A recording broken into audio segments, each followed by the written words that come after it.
유명한 그 오디션 프로 중에서 이 출연자를 이름으로 부르지 않고 23호 가수님 또 46호 가수님이라고 번호를 이제 부르는 겁니다. 자기 번호에 해당하는 출연 가수는 자기를 소개할 때 나는 무슨 가수라고 이렇게 소개합니다. 그런데 어떤 출연자는 나는 유통기한이 있는 이제 가수입니다. 이렇게 이제 소개하는 겁니다. 자기는 신선하고 살아있는 노래를 이제 부르겠다 하는 이제 의미인 것 같아요. 이 낯선 사람들 앞에서 이제 자기를 소개하는 의미로 나는 뭐뭐다 이렇게 이제 하는 그런 경우들이 있는데 재밌긴 하지만 그렇게 소개하는 그 당사자는 이게 쉬운 게 아닙니다. 자기를 뭐뭐로 이렇게 딱 이렇게 하는 게 쉽지 않습니다. 우리는 장례식에 가면 고인에 대해서 자녀가 돌아가신 부모님이 어떤 분이시라고 간단하게 이제 소개하는 것을 듣게 됩니다. 이 고인이 이제 교인인 경우에는 성도들이 그분이 어떤 분인가 하는 걸 이제 장례식에서 이제 이야기를 나누게 됩니다. 신앙의 인물들에 대해서 그를 잘 아는 사람이 그가 이제 어떤 사람이라고 말하는 것을 이제 볼 수 있는데요. 예를 들면 스코틀랜드의 종교 개혁자 존 낙스라는 분이 있는데 그 당시 스코틀랜드 여왕 메리는 그 존 낙스에 대해서 이 100만 군사보다도 존 낙스의 기도가 더 두렵다 이런 말을 했습니다. 가장 뛰어난 설교자로 유명한 조지 휘필드에 대해서 로이드 존스 목사님이 그 휘필드에서 뭐라고 이야기를 했는가 하면 진정 하나님께 헌신한 그리스도인의 한계가 어디까지인지 그런 자를 통해서 하나님의 백성에게 얼마나 넘치는 복을 부어주시는지 보여준 사람이라고 그렇게 소개했습니다. 히브리서 11장에서는 그 신앙의 인물들이 어떤 삶을 살았는가 소개를 하고 있습니다. 어떤 사람은 한 절로, 어떤 사람은 여러 절로 이제 소개를 합니다. 우리도 이제 자신에 대해서 나는 어떤 사람인가, 또 나는 이번 한 해를 어떻게 살았는가 스스로 한 문장으로 표현하거나 자기를 잘 아는 사람에게 한번 표현해 달라고 이렇게 하면 좀 재밌기도 하고 의미 있는 게 될 것 같습니다. 우리는 지난 시간에 그 히브리서 앞부분 1절에서 3절까지를 보면서 이 믿음이 어떤 것인가 하는 것을 살펴봤습니다. 믿음이란 눈에 보이는 세상 만물이 하나님의 말씀으로 창조되고 유지되고 있다는 것을 믿는 거죠. 믿음은 이제 바라는 것의 실체고 보이지 않는 것의 이제 증거라는 겁니다. 이 신앙의 사람들은 믿음으로 살아서 하나님의 인정을 받았다는 거예요. 이 시간에는 그 아브라함 이전의 세 사람을 살펴보겠습니다. 아벨과 에녹과 노아인데 이 아벨은 믿음으로 피의 제사를 드렸고 에녹은 믿음으로 하나님과 동행하는 삶을 살았고 노아는 믿음으로 방주를 지었습니다. 먼저 아벨을 이제 살펴보겠는데요. 이 4절을 함께 읽어보겠습니다. 믿음으로 아벨은 가인보다 더 나은 제사를 하나님께 드림으로 의로운 자라 하시는 증거를 얻었으니 하나님이 그 예물에 대하여 증언하심이라. 그가 죽었으나 그 믿음으로써 지금도 말하느니라. 창세기 4장에 보면 아담과 하와를 통해서 가인과 아벨이 태어나게 됩니다. 가인은 농사하는 자고 아벨은 양을 치는 자입니다. 두 사람이 각각 하나님께 제물을 드리는데 가인은 이제 농사지은 것 중에 일부를 이제 드리고 아벨은 양의 첫 새끼와 그 기름을 이제 드립니다. 그런데 하나님은 아벨과 그의 제물은 받으셨는데 이 가인의 그 제물은 받지 않으신 거예요. 히브리서에서는 그 이유를 이제 말하는데 믿음으로 아벨이 가인보다 더 나은 제사를 하나님께 드림으로 의로운 자로 인정을 받았다는 겁니다. 이 부분에서 하나님께서 제물의 종류에 따라서 받기도 하고 안 받기도 하시는가, 이 부분이 좀 이해하기가 이제 힘들 수 있어요. 성경 본문에서 이 본문에는 나와 있지 않지만 그때 상황을 이렇게 한번 그 창세기 그때 상황을 한번 이렇게 생각을 해보면 이 아담과 하와가 그 에덴 동산에서 범죄한 일을 가인과 아벨에게 말을 이제 주었을 겁니다. 아담과 하와가 하나님의 말씀에 불순종해서 선악과를 따 먹음으로 에덴 동산에서 쫓겨났고, 아담과 하와의 수치를 가리기 위해서 짐승을 죽여서 그 가죽으로 아담과 하와에게 옷을 해서 이제 입히는 게 이렇게 나와 있습니다. 아담과 하와의 죄 때문에 한 짐승이 죽어서 피를 흘리고 그 피로 인해서 그 아담과 하와의 허물이 덮여지는 거죠. 가인과 아벨은 부모인 아담과 하와에게 이런 내용의 말씀을 이제 들었어요. 그러면 하나님께 나아갈 때 어떻게 나아가야 합니까? 하나님의 말씀에 따라서 나아가야 했습니다. 그런데 가인은 농사지어서 얻은 일부를 이제 제물로 드렸지만, 아벨은 양을 잡아서 피 흘리는 제물을 드림으로 속죄 제물로 드린 겁니다. 하나님이 곡식보다 고기를 더 좋아하셔서 가인의 제물은 받지 않은 것이 아니라 하나님의 말씀에 따라서 속죄 제물을 드린 이 아벨의 제물을 기뻐하신 겁니다. 아벨은 믿음으로 예배를 드린 거죠. 하나님이 기뻐하시는 예배는 이제 말씀에 반응해서 회개하고 애통하고 은혜를 구하는 예배입니다. 이런 예배가 성령과 진리로 드리는 예배이죠. 요한복음 4장에 나오는 신령과 진정으로 예배 드릴지니라 이런데, 이 성령과 진리로 드리는 예배가 이제 이런 예배입니다. 가인은 하나님께서 자기 제물을 받지 않으시고 아벨의 제물만 받은 것을 보고 속으로 분노해서 아벨을 들여서 죽입니다. 이것은 아벨에 대한 미움이라기보다는 하나님에 대해서 대적을 하는 거죠. 하나님에 대한 이런 분노를 지금 아벨에게 표현을 한 것입니다. 하나님은 가인에게 너의 동생이 어디 있냐 이렇게 물어요. 그래서 가인은 내가 동생을 지키는 자인가 이러면서 아주 교만하게, 악하게, 당돌하게 반응합니다. 그때 하나님은 내 아우의 핏소리가 땅에서 내게 호소한다고 말합니다.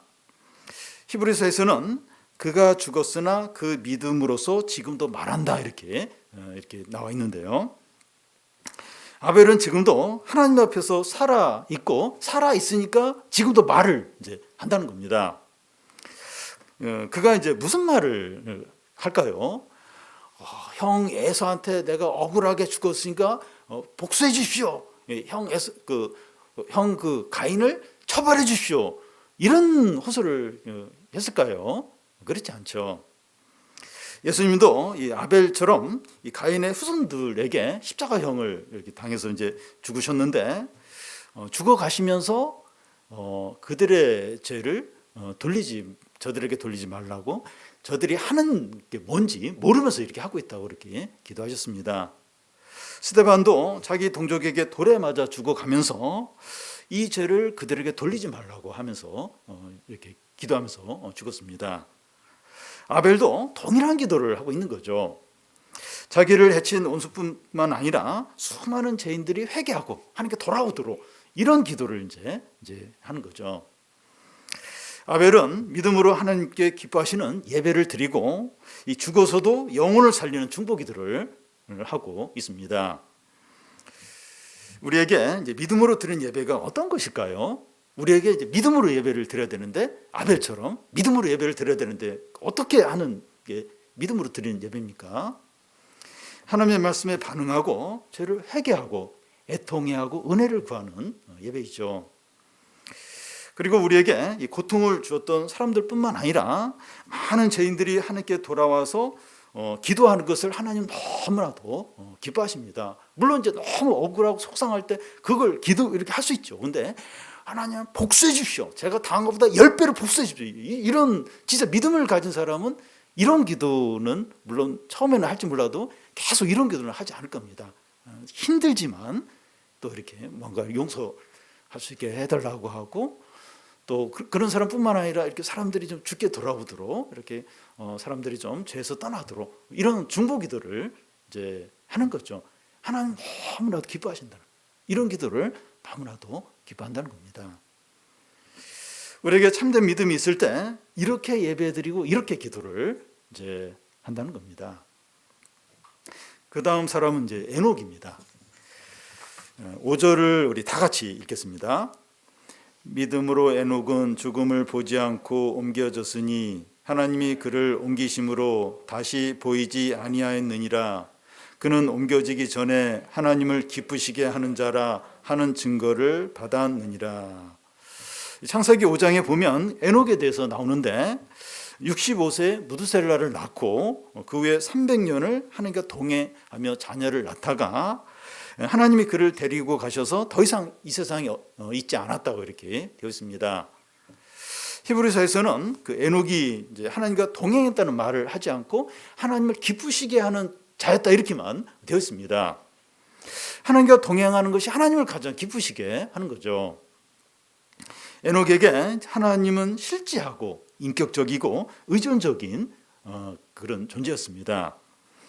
그는 하나님을 위해서 큰 일이나 많은 일이나 어려운 일을 한 것이 아니라 하나님을 실제하고 인격적인 분으로 여기고 의지하며 살았습니다.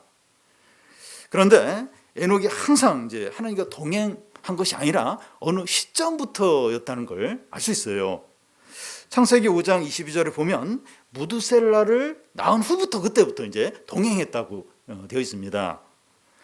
이 무드셀라가 속을 많이 썩여서 그때부터 막 이렇게 막 기도하고 막 그렇게 했는지 아니면 무드셀라를 낳으면서 가정에 어떤 큰 어려움이 있어서 그때부터 결단하고 이렇게 하나님과 동행하고 있는지 그건 이제 확실히 이제 모르겠지만 어쨌든 그때부터 이제 하나님과 동행하는 삶을 이제 산 겁니다. 우리는 이제 욕심이 많고 자기 마음대로 살고 싶은 마음이 너무나 많기 때문에 하나님과 동행하는 게 쉽지 않습니다. 그런데 이제 어떤 계기가 이제 찾아올 수 있어요. 폭삭 망하든지 중병에 걸리든지 도저히 감당할 수 없는 어려움이 닥치든지 기대했던 자녀에게 크게 어떤 실망을 하게 되든지 이제 이럴 때 이제 우리 자신의 한계를 느끼면서 그냥 주저앉아 버리죠. 자신감을 다 잃어버리게 됩니다. 그럴 때 그 어려움만 잘 해결되는 것을 이제 목표로 삼는 것이 아니라 이럴 때 이제 신앙을 회복하는 거예요. 회복하고 이 주님과 동행하는 삶을 사는 기회로 이제 삼으면 좋겠습니다. 여러분 우리가 이 보이지 않는 하나님을 인정하고 의식하고 경외하고 의지하는 것만큼 하나님을 기쁘시게 하는 게 없습니다. 우리가 시간을 내어서 교회나 사람들을 위해서 섬기는 걸 잘 못할 수 있어요. 또 많은 헌금을 하지 못하더라도 하나님을 의식하고 의지하고 경외하는 것은 할 수가 있습니다. 시간 없어도 뭐 이렇게 물질적으로 풍부하지 못해도 이건 할 수 있어요. 하나님 이렇게 의식하고 경외하고 동행하는 건 할 수 있습니다. 아무리 일이 많고 또 어려움이 있고 질병 가운데 있고 경제적으로 쪼들려도 하나님과 동행하는 건 할 수 있습니다. 우리에게 믿음만 있으면 얼마든지 이제 가능합니다. 우리의 상황과 상관없이 하나님을 얼마든지 기쁘시게 할 수 있다는 거예요. 나는 재능도 없고 은사도 없고 또 뭐도 없고 그래서 하나님 기쁘시게 할 수 그렇지 않습니다. 믿음만 있으면 얼마든지 하나님을 가장 기쁘게 할 수 있습니다. 하나님은 이런 에녹을 너무 기뻐하셔서 죽음을 경험하지 않게 하시고 영생으로 바로 데려가셨습니다. 이 창세기 5장에는 이 아담의 계보가 쭉 나와 있는데 누구를 낳고 몇 살을 살다가 죽었더라. 이게 쭉 이제 이렇게 한 10명 정도 이제 소개가 되는데 에녹만은 몇 살에 죽었다는 게 없어요. 없고 365세에 하나님이 데려가셨다 이렇게만 되어 있습니다. 이것은 이 세상이 전부가 아니고 영원하고 복된 삶이 있다는 것을 증거하는 겁니다. 모든 성도는 죽음을 경험하고 영생으로 이제 들어가는데 에녹과 엘리야는 죽음을 경험하지 않고 바로 영생으로 갔어요. 이게 이제 뭘 얘기하는가 하면 이 세상이 전부가 아니라 영원한 삶이 있다. 이걸 에녹과 이 엘리야를 통해서 분명하게. 그러니까 어제까지 있었던 이스라엘 없어졌어요. 죽지도 않았고 시체도 찾을 수 없는데 없어져 버렸어요. 이건 이 세상이 전부가 아니라 영원한 삶이 있다. 이걸 이제 증거를 하는 거죠. 그런데 하나님과 동행하는 게 어떤 겁니까? 에녹이 이제 하나님과 동행했다는데 동행하는 게 어떤 거죠? 보이지도 않는 하나님과 어떻게 동행을 합니까? 예수님은 수고하고 무거운 짐진 자들아 다 내게로 오라. 내가 너희를 쉬게 하리라. 내 멍에는 메고 내 멍에를 메고 내게 배우라. 내 멍에는 쉽고 가볍다고 했습니다. 주님과 동행하는 것은 주님과 함께 멍에를 같이 메는 겁니다. 이 멍에가 뭡니까? 소 두 마리가 이제 밭을 갈 때 소 두 마리 어깨에 매는 그걸 이제 멍에라고 하죠. 우리가 이 주님과 이제 멍에를 맬 때 주님이 멍에의 무게를 다 짊어지시는 거예요.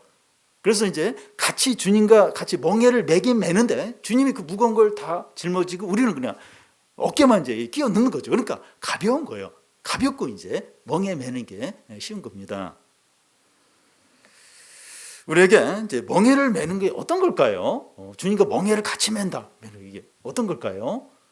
하나님의 말씀에 따라서 이제 사는 거죠. 이 말씀에 따라 사는 것이 주님과 동행하는 겁니다.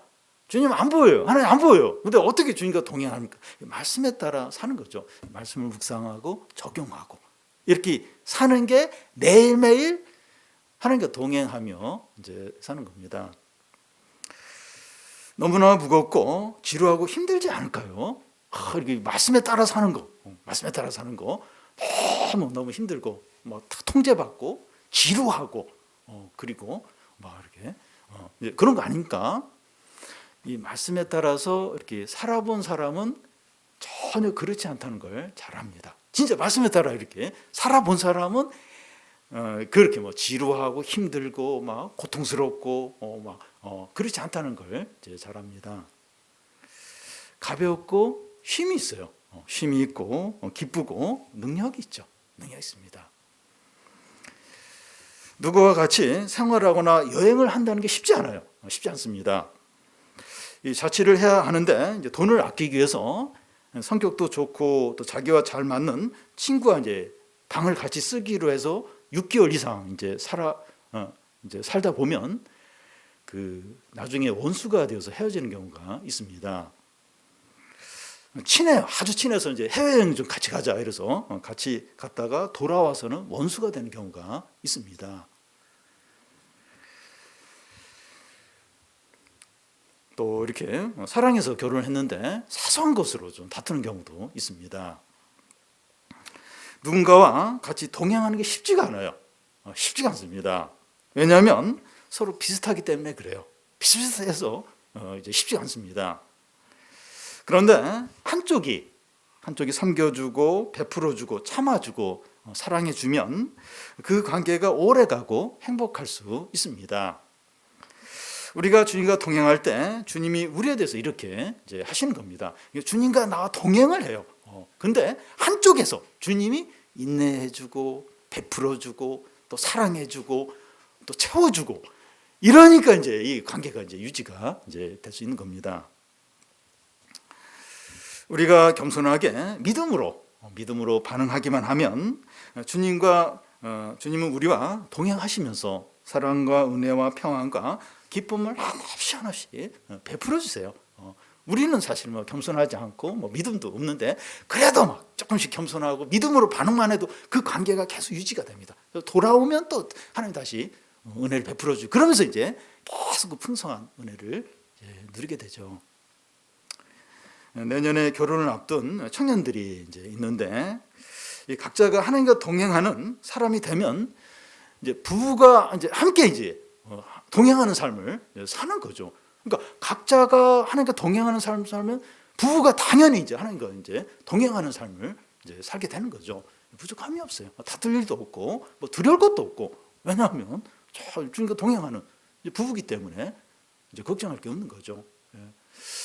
이미 결혼한 지 10년, 20년, 30년 참 이렇게 참 이제 뭐랄까 이제 참 냉랭해지고 부부 관계도 형식적이 되고 그런 관계가 되기가 쉽습니다. 그러니까 공통점이 없는 거예요. 이렇게 TV도 같이 못 봐요. 왜냐하면 보고 싶은 게 서로 다르니까. 한 사람 나가서 그냥 핸드폰에. 그러니까 점점 공통점이 있어요. 이렇게 이제 갱년기 오면 또 이렇게 잠자는 시간도 다르고 이러니까 서로 불편하고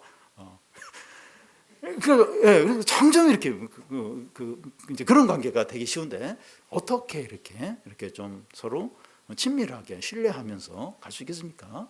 각자가 이제 주님과 동행 이제 하는 삶을 살면 이렇게 차이점이 많아도 그래도 이제 서로 이제 신뢰하고 사랑하고 친밀하게 이제 갈 수 있는 거죠.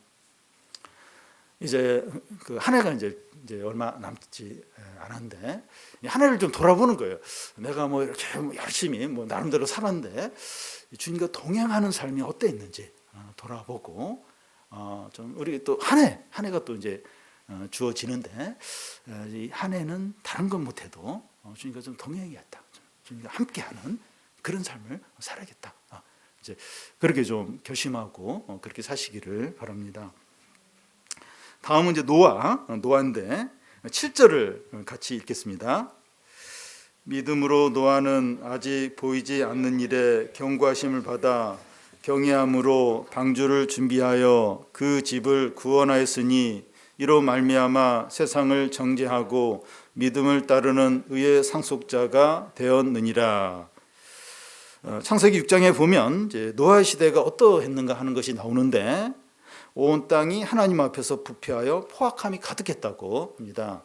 그래서 하나님은 모든 혈육을 땅과 함께 물로 멸하시기로 정하십니다. 그러면서 노아에게 방주를 지으라고 명령합니다.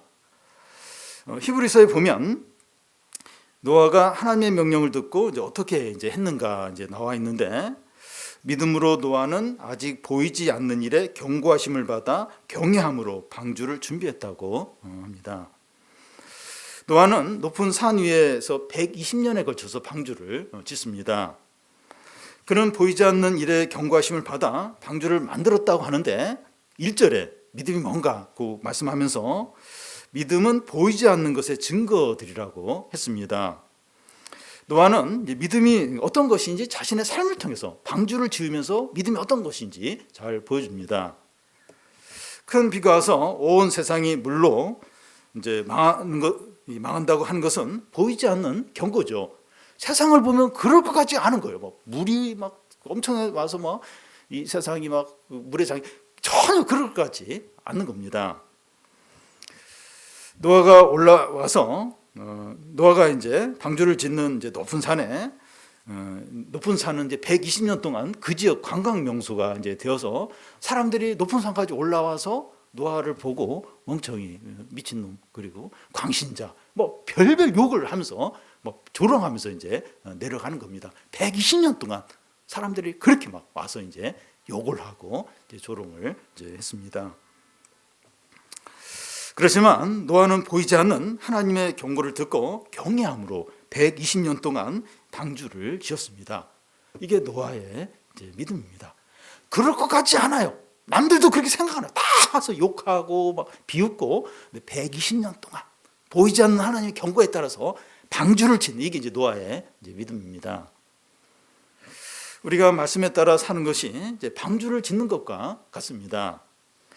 우리가 말씀에 따라서 공부하고 취업하고 집 문제를 해결하고 자녀를 양육하고 노후를 준비하는 것이 이 방주를 짓는 것이라고 이제 할 수 있어요. 세상 사람들은 우리가 이제 짓고 있는 방주를 보면 비웃어요. 조롱합니다. 우리도 보이지 않는 경고의 말씀에 따라서 방주를 짓는 것이기 때문에 위축이 되고 믿음이 흔들려요. 뭐 공부를 하든지 뭐 주택 문제를 해결하든지 뭐 자녀를 양육하든지 뭐 사업을 하든지 그러니까 이렇게 믿음 보이지 않는 하나님 말씀에 따라서 하니까 이게 그러니까 참 내 자신도 이제 확신이 안 되는 거예요. 사람들도 다 그렇게 하면 안 된다고 하는 말을 계속 이제 듣는 겁니다. 자꾸 이제 위축이 이제 되게 되죠. 근데 노아가 믿음으로 이제 방주를 만든 것이 어떤 의미가 있습니까? 방주를 이렇게 110년 만들어서 그게 어떤 의미가 있습니까? 세 가지 의미가 있는데 하나는 그 집을 구원한 겁니다. 노아 부부와 이 세 아들과 세 며느리 곧 8명을 구원한 겁니다. 보이지 않는 하나님의 경고를 경외함으로 순종해서 지은 방주가 대홍수 때 그들 자신을 이제 구원한 거죠. 선행으로 그들이 이제 구원을 받은 것이 아니라 믿음의 그 방주는 믿음의 표현이기 때문에 믿음으로 이제 구원을 이제 받은 겁니다. 참된 믿음은 행함으로 나타나야 한다는 거죠. 그러니까 방주를 통해서 그들이 이제 구원을 받았는데 그 방주는 그들의 믿음의 표현이에요. 그래서 믿음은 반드시 행함으로 나타나야 한다는 겁니다. 그러니까 방주로, 믿음은 방주로 이렇게 나타나야 그게 참된 이제 믿음이라는 겁니다. 두 번째 의미는 이제 방주가 세상을 정죄한 겁니다. 하나님의 명령대로 방주가 다 완성이 되었을 때 엄청난 비가 내리면서 세상은 물로 멸망하고 노아의 가족 8명만 이 방주 안에 들어가서 구원을 받게 됩니다. 노아가 믿음으로 지은 방주가 세상 사람들을 정죄하죠. 우리가 믿음으로 사는 삶이 세상 사람들을 정죄하게 됩니다. 그러니까 그 노아의 방주가 그 노아를 그동안 120년 동안 조롱하고 막 그렇게 했던 사람을 정죄하죠. 그러니까 그 방주 자체가 이제 그들의 불신함과 죄악을 이제 이렇게 드러내는 거죠. 그와 같이 우리가 이제 믿음으로 사는 삶이 세상 사람들을 정죄한다는 겁니다. 우리가 믿음으로 거짓말을 하지 않고 성적인 죄를 짓지 않고 또 탈세하지 않고 힘을 남용하지 않고 불법으로 행하지 않고 또 공의를 행하고 이웃을 사랑하고 또 원수를 용서하는 것이 세상을 정죄하는 거죠. 그러니까 믿음이 이런 걸로 이렇게 나타나야 한다는 거예요. 그래서 그 나타난 삶이 세상을 정죄한다는 겁니다. 세 번째 의미는 이제 방주가 믿음을 따르는 의의 상속자가 되게 한다는 겁니다. 노아가 믿음으로 방주를 지음으로 하나님께 의롭다함을 받았습니다. 방주 안에 들어간 노아와 가족 8명이 의의 상속자가 된 거예요. 그들 8명을 통해서 의의 상속자가 계속 이제 이어지게 됩니다. 그러니까 그 당시에 물론 모든 사람이 망하고 8명은 남았어요. 근데 어떻게 믿음의 사람들이 계속 이어질 수 있었습니까? 그 8명이 의의 상속자가 되어서 또 그들을 통해서 이제 의의 상속자가 계속 나오는 거죠. 그러니까 그 8명이 신앙 공동체예요. 그런데 그 신앙 공동체를 통해서 의의 상속자가 계속해서 이제 나오게 이제 된 겁니다. 이 방주를 짓는 것은 오늘 우리에게 신앙 공동체를 세우고 유지하는 것이 이제 됩니다. 신앙 공동체를 세우는 게 소극적인 게 아니에요. 그리고 어떤 사회 봉사나 어떤 이런 걸 많이 해야지 뭐 교회만 이렇게 잘하면 되냐. 그래서 이기적으로 보실 때 그 이기적인 게 아닙니다. 신앙 공동체는 생명의 어떤 역사가 있는 곳이에요. 그리고 세상에 대해서 은혜의 통로입니다. 하나님이 그 세상을 복주고 구원하는데 뭐 국회나 어떤 그 석학들의 모임이나 어떤 대학 교수 모임이나 의사들의 모임이나 그런 모임을 통해서 하는 것이 아니라 신앙 공동체를 통해서 참 이렇게 약하고 또 이렇게 똑똑하지 못하고 부족한 그 신앙 공동체, 믿음으로 이렇게 모인 그 신앙 공동체를 통해서 세상을 살리는 거예요. 세상에 은혜를 흘려보내고 구원하고 그리고 그 안에서 사람을 바꾸고 그게 이제 신앙 공동체에서 이루어지는 겁니다.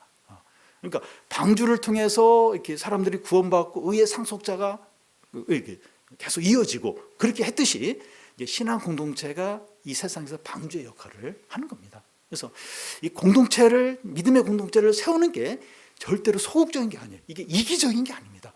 왜냐하면 이곳을 통해서 사람들이 살아나고 구원받고 변화되고 또 이것을 통해서 은혜가 흘러가서 세상을 바꾸고 세상을 구원하고 세상에 소망을 주기 때문이죠. 이 마지막으로 그 세 인물의 이제 믿음에 대해서 결론을 한번 보겠습니다. 6절인데 같이 한번 읽겠습니다.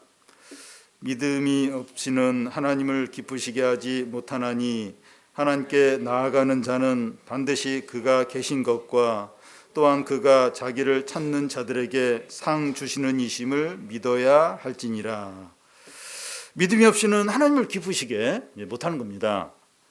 아벨이나 노아를 볼 때 그러하고 특히 에녹을 볼 때 더더욱 그러합니다. 에녹은 하나님을 위해서 무엇을 했는가 언급이 없어요. 뭘 했는가 전혀 언급이 뭐 무드셀라 낳고 아들 낳고 뭐 그거 왜 뭐 잘했다 뭐 이런 얘기가 전혀 없고 단지 하나님과 동행했다는 말만 나와 있습니다.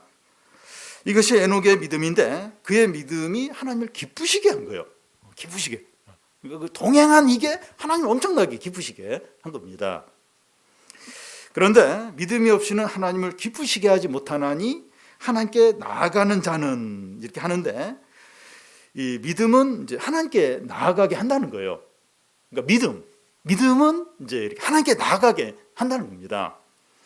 예배를 드리려고 하고 기도를 하려고 하고 성경을 읽으려고 하고 성도의 모임에 참여하려고 한다는 겁니다. 믿음은 어떻게 해서든지 하나님께 열심히 나아가게 합니다. 믿음은 그래요. 자꾸 하나님을 찾고 하나님께 나아가게 이제 한다는 거예요. 믿음이 있으면 그렇게 된다는 겁니다. 그런데 하나님께 나아가는 자는 두 가지를 이제 믿어야 한다는 거예요. 나아가는 그렇게 믿음을 가진 사람은 하나님께 나아가게 되는데 또 나아가는 게 필요한데 하나님께 나아갈 때 두 가지를 이제 꼭 믿어야 한다는 거예요. 하나는 그가 계시다는 겁니다. 하나님이 계신다, 실제한다, 살아계신다 하는 것을 믿어야 돼요. 왜 이것을 믿어야 되는가 하면 하나님은 안 보여요. 하나님 안 보여요. 그래서 세상 사람들은 하나님 없다 그래요. 하나님 없다 그렇게 얘기해요. 왜 안 보이는데 뭘 뭐 하나님 있다 뭐 믿고 그러냐, 뭐 예배드리고 이렇게 뭐 세상 사람들은 하나님 없다 그래요. 그리고 안 보이고, 그래서 우리도 이제 하나님을 소홀히 여기거나 잊어버리기가 쉬운 거예요. 그래서 하나님이 계시다, 안 보여도 계시다, 실제하시다, 이걸 믿어야 이제 하는 겁니다. 이 아벨이나 에녹이나 노아는 보이지 않지만 하나님이 계시다는 걸 믿었습니다. 그들의 삶을 통해서 하나님이 계시다는 것이 드러났어요. 오늘 우리도 예배로, 기도로, 경건의 시간으로 하나님께 나오는데 하나님이 실제하고 살아계심을 믿고 나와야 됩니다. 오늘 참 추운 날씨, 참 대단합니다. 얼마나 춥습니까? 이 추위가 이렇게 보니까 살에 고통을 주더라고요. 이렇게 아파요, 막. 이렇게 추운 날씨 이렇게 좀 이렇게 예배하러, 기도하러 나오셨는데, 우리가 이렇게 나왔는데 하나님이 실제하시다, 하나님 살아계시다, 그걸 이제 믿고 예배드리고 기도해야 한다는 겁니다. 이걸 믿어야 된다는 거예요. 하나님께 나올 때마다 하나님 계시다, 실제하시다, 살아계시다, 이걸 믿고 나와야 한다는 겁니다. 다른 하나는 그가 자기를 찾는 자에게 상 주심을 믿어야 한다는 거예요. 모세도 이제 상 주심을 바라보았다고 이제 26절에 나와 있는데, 그는 그리스도를 위하여 받는 수모를 애굽의 모든 보화보다 더 큰 재물로 여겼으니 이는 상 주심을 바람이라는 겁니다.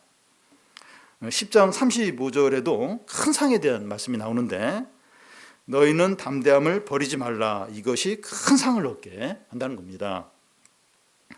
바울은 디모데후서 4장 8절에서 나를 위하여 의의 면류관이 예비되었으므로 주 곧 의로운 재판장이 그날에 내게 주실 것이요 내게만 아니라 주의 나타나심을 사모하는 모든 자에게도 해당이 된다고 이제 말합니다. 여기서 상을 이야기하는데 물질적이거나 뭐 세상의 영광이 아니고 영생을 말합니다. 참되고 지극히 크고 영광스럽고 영원한 거죠. 하늘의 기업, 하나님 나라의 모든 좋은 것들, 그것을 이제 가리킵니다. 그래서 우리에게 믿음이 얼마나 중요한지 몰라요. 믿음이 얼마나 중요한지 모릅니다. 기먹고 벙어리고 간질병 걸린 그 아들을 가진 아버지가 예수님께 내가 믿나이다, 믿음 없는 것을 도와주소서, 이런 요청을 합니다. 우리도 이 믿음이 부족한 걸 솔직하게 인정하는 거예요. 내가 집사인데, 내가 안수 집사인데, 내가 장로인데, 내가 사역자인데, 믿음이네. 이거 솔직하게 인정. 믿음을 달라고 구하는 겁니다. 왜냐하면 믿음이 너무 중요해요. 믿음이 없으면 하나님을 기쁘시게 할 수 없어요. 뭘 해도 이제 의미가 없다는 거예요. 그래서 내가 믿음이 있나 없나 보는 거예요. 그래서 믿음이 없으면 주님, 나 믿음이 없습니다. 믿음을 주십시오. 솔직하게 간절하게 구하는 겁니다. 우리가 예배로 나왔는데 하나님의 실제하심과 하나님께 나오는 자에게 영원하고 지극히 큰 상을 주신다는 걸 바라보시기 바랍니다. 그래서 하나님이 주시는 응답과 큰 은혜와 축복과 모든 좋은 것들을 풍성하게 누리시기를 바랍니다.